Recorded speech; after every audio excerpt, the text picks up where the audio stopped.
Господ да ве благослови, почитувани слушатели. За денес ќе размислуваме на тема што ни овозможува Евангелието. Каква сила се крие во него?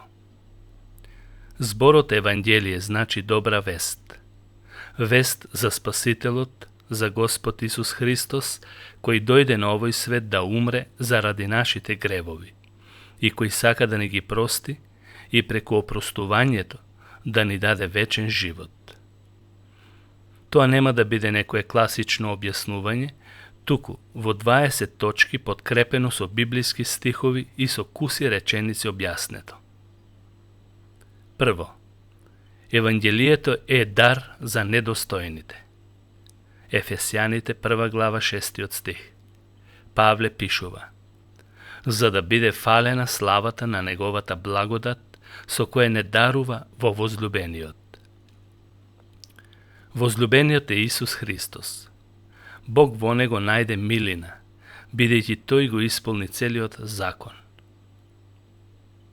Второ, благослов за проколнатите. Галатјаните 3 глава 13 стих.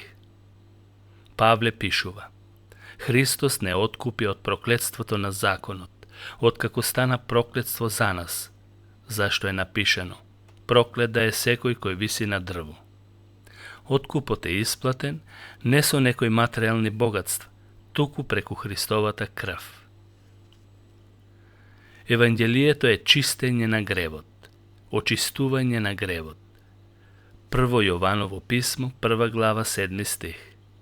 Ако пак одиме во светлина, како што е тој самиот во светлина, имаме заедништво еден со друг, и крвта на неговиот син Исус Христос не очистува од секој грев. Колку и да сме грешни, Бог сака да не ги прости гревовите и да не очисти од тие гревови што сме ги наследиле од раѓање и што сме ги направиле во текот на животот. Четврто, Евангелие е избавување од заробеништво и опасности. 2 Коринтјаните 1 глава 10 стих. Апостол Павле од лично искуство запишал: тој не избави и уште не избавува од таква смрт. Тој, во кого се надеваме дека пак ќе не избави. Тука во овој стих ја согледуваме сигурноста на апостол Павле. Имаме ветување на Божја сигурна заштита како негови деца. Петто, Евангелие е збогатување на духовно сиромашните. 2 Коринтјаните 8 глава 9 стих. Зашто позната ви е благодатта на нашиот Господ Исус Христос, како заради вас од богат стана сиромашен, за да се обогатите вие преку неговата сиромаштија. Нашето збогатување е тоа што сме ја запознале Божјата мудрост, која ја надвишува човечката, и да ни даде живот по смртта, и тоа живот во изобилие. Шесто, Евангелие е полнота на помилување на виновните. Евангелие според Лука 7 глава 42 стих. Таму стои запишено вака: а бидејќи немаа да му вратат, тој им прости на двајцата, и така, кој од нив ќе го возлюби повеќе? Тие што се свесни колку Бог им простил, имаат голема благодарност кон него. Седмо, Евангелие е милост за заблудените.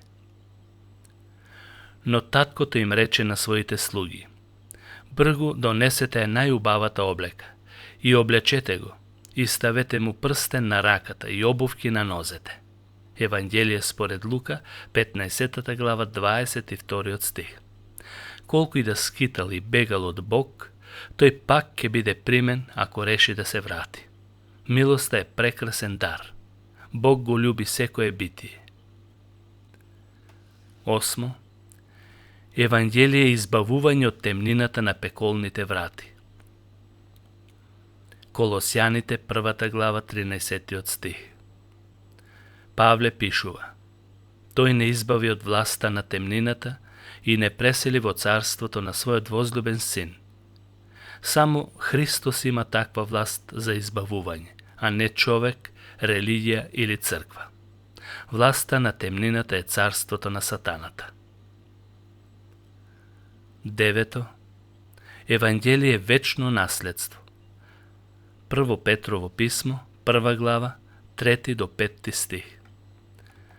Тој запишал: Благословен да е Бог, Таткото на нашиот Господ Исус Христос, кој по својата голема милост преку воскресението на Исус Христос од мртвите не роди одново за жива надеж, за непоминливо наследство и неизвалкано и кое не вене, запазено во небесата за вас, кој Божјата сила ве чува преку верата за спасение, подготвено да се открие во последно време. Тоа наследство или вечно наследство е за верници кои ја чувствуваат својата бедна состојба и бараат надеж во Исус и ја наоѓаат. 10. Евангелие е радост за светот. Евангелие според Лука, 2 глава, 10 стих. Тамо е запишено вака: Ангелот пак им рече: Не бојте се, зашто еве, ви соопштувам добра вест, голема радост која ќе биде за сите народи. Поголема радост од тоа нема. Дојде Спасител од небото во облик на човек за спасение на сите народи, кои ќе го прифатат Исус за нивни Спасител. 11. Евангелие е бакнеш на љубов и пречек на скитникот. Евангелие според Лука, 15 глава, 20 стих. И стана и тргна кон татка си. И кога беше уште далеку, неговиот татко го виде и му се сожали, па се растрча и му се фрли на вратот и го целиваше. Тука во овој стих се огледува Божјата бесконечна љубов на оние кои заскитале далеку од таткото Бог. 12. Евангелие е живот за мртвите. Евангелие според Јован, 5 глава, 25 стих. Вистина, вистина ви велам, дека доаѓа час и веќе е тука, кога мртвите ќе го чујат гласот на Божиот Син, и кои ќе го чујат, ќе живеат. Тоа е воскресение духовно и физичко. Бог ќе ги воскресне верните за живот. Евангелие е сила за немокните и слабите. Римјаните, 5 глава, 6 стих. Зашто, додека уште бевме слаби, Христос умре во определено време за безбожниците. Христовата смрт е предвремена, уште додека не сме биле родени. Тој умрел за нас. Не умрел за праведници, туку за отпадници и грешници. Евангелие е близина за оние кои се далеку. Ефесјаните, 2 глава, 13 стих. Павле вели: А сега во Исус Христос, вие кои некогаш бевте далеку, станавте близу преку Христовата крв. Сите народи имаат еднаков пристап до Бог, преку Духот. Не постојат привилегирани во тој поглед. Секој што ќе поверува е во целосна близина со Бог. Не само тие што се од кругот на Израел, туку и од целиот свет. Евангелие е отворена врата за недостојните, да им даде Исус изобилие на живот. Евангелие според Јован, 10 глава, 9 стих. Исус рече: Јас сум вратата. Кој ќе влезе низ мене, ќе биде спасен, ќе влегува и ќе излегува и ќе најде пасиште. Исус е единствен влез за во Божјото небесно царство. Надвор од него не постои начин за спасение. Евангелие да го урне непријателството. Колосјаните, 1 глава, 20 стих.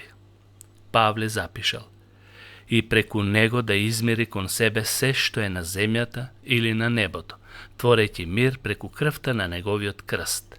Ако сме биле непријатели со Бог заради гревот, сега преку Христос сме Божји пријатели. Непријателството веќе не постои. Со Бог имаме близина преку Духот. Евангелие е мир на грешните и отварлените. Евангелие според Лука, 7 глава, 50 стих. А на жената и рече: Твојата вера те спаси, оди си со мир. Кога некој ќе дојде при Исус, тој добива мир. Мирот и помирувањето е врз основа на верата. Праведникот ќе живее преку вера. Евангелие е правда за неправедните. 2 Коринтјаните, 5 глава, 21 стих. Павле пишува: Оној кој не знаеше за грев, Бог го направи грев за нас, за да станеме Божја правда во него. Во овој цитат се истакнува Божјото оправдување. Правдата е задоволена преку оној кој не знаеше за грев и кој лично ја задоволи правдата преку неговиот живот, смрт и воскресение. Тоа е Исус. Евангелие е спас за изгубените и духовно мртвите. Ефесјаните, 2 глава, 5 стих. Не оживе заедно со Христос и нас, кои бевме мртви поради нашите гревови. По благодат сте спасени. Спасението е дар и дарот не се купува, бидејќи е дар. Тој дар се прима со вера. Евангелието е наменето за сите народи, за сите луѓе. Откровение 22 глава 70 стих. Духот и невестата велат: дојди. И кој слуша нека рече дојди. И кој е жеден нека дојде. И кој сака нека земе дарум од водата на животот. Дојди денес. Денешниот ден е погоден за спасение, бидејќи утрешниот не ни припаѓа. Библијата вели дека не треба да се фалиме со утрешниот ден, зашто не знаеме што ќе донесе денешниот. Евангелието е Божја сила за спасение на грешникот и општо на секој човек.